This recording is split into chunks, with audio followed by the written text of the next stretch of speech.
85 ঊর্ধ্বদের শুনানি কেন্দ্রে ডাকলে বিএলওদের বিরুদ্ধে কড়া পদক্ষেপ, ছাড় পাবেন আর কারা? এসআইআর শুনানি চলাকালীন রাজ্যের বিভিন্ন প্রান্ত থেকে হয়রানি ছবি উঠে এসেছে। কোথাও সিঁড়ি বেয়ে গিয়ে নথিপত্র জমা দিতে হয়েছে বয়স্কদের, কোথাও আবার হয়রানির শিকার হয়েছেন অন্তঃসত্ত্বা মহিলা। এমনকি ভিন্নভাবে সক্ষমদেরও হেনস্থার শিকার হতে হয়েছে। এমন পরিস্থিতিতে বিভিন্ন মহল থেকে সমালোচনা শুরু হতেই বিশেষ নির্দেশ এলো নির্বাচন কমিশনের তরফে।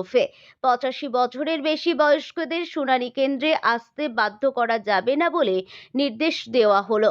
পাশাপাশি অন্তঃসত্ত্বা গুরুতর অসুস্থদেরও শুনানিতে আসতে বাধ্য করা যাবে না বলে জানিয়ে দিল কমিশন।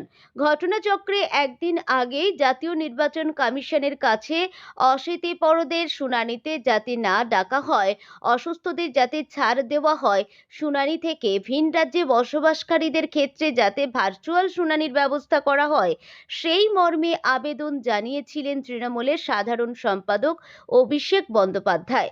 এসআইআর শুনানি ঘিরে ভুরি ভুরি হয়রানির অভিযোগ আসছিল। সেই আবহে কমিশন জানিয়েছে 85 বা তার বেশি বয়সীদের এসআইআর শুনানি কেন্দ্রে আসতে বাধ্য করা যাবে না। তাদের শুনানি কেন্দ্রে আসতে বলা হলে বিএলও এবং সুপারভাইজারদের বিরুদ্ধে কড়া পদক্ষেপ করা হবে। অন্তঃসত্ত্বা গুরুতর অসুস্থদেরও শুনানি কেন্দ্রে আসতে বাধ্য করা যাবে না বলে জানিয়েছে কমিশন। এই ক্ষেত্রে বয়সের মাপকাঠি নেই। এই সব বিশেষ ক্ষেত্রে একেবারে শেষ সপ্তাহে শুনানি করতে হবে বলে জানানো হয়েছে। পাশাপাশি যারা আশ্রমে থাকেন, যারা যৌনকর্মী, যারা রূপান্তরকামী এবং বেশ কিছু ক্ষেত্রে আদিবাসীদের শুনানিতে নথি না দেখালেও চলবে বলে জানিয়েছেন কমিশন। বলা হয়েছে এদের কাছে যথাযথ নথি না থাকলে স্থানীয়ভাবে অনুসন্ধান চালিয়ে ভোটার তালিকায় নাম তুলে দিতে পারেন। 85 বা তার বেশি বয়সীদের শুনানি কেন্দ্রে আসতে বাধ্য করা যাবে না। যারা খুব অসুস্থ, যারা চিকিৎসাধীন, শয্যাশয়ী, অস্ত্রোপচার হয়েছে, তাদেরও বাধ্য করা যাবে না।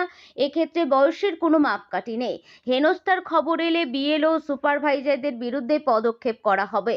যৌনকর্মী, রূপান্তরকামী এবং কিছু ক্ষেত্রে আদিবাসীদের শুনানিতে নথি না দেখালেও চলবে। যথাযথ নথি না থাকলে এয়ারও অনুসন্ধান চালিয়ে তালিকায় নাম তুলে দিতে পারেন। পরীক্ষা না বসলেও অ্যাডমিট কার্ড গৃহীত হবে। দার্জিলিং, জলপাইগুড়ি, আলিপুরদুয়ার চা বাগানে যারা কাজ করেন, 200 বছর ধরে যাদের কাজের রেকর্ড রয়েছে, ট্রি প্ল্যান্টেশন লেবার আইন অনুযায়ী হেরেডিটারি সংক্রান্ত নথি রয়েছে, সেক্ষেত্রে পরিবারের সংযোগকে যাতে নথি হিসাবে ব্যবহৃত হয় তার জন্য প্রস্তাব পাঠানো হয়েছে জাতীয় নির্বাচন কমিশনে। আর একটি ব্যাপারে পদক্ষেপ করা হচ্ছে, বেশ কিছু ক্ষেত্রে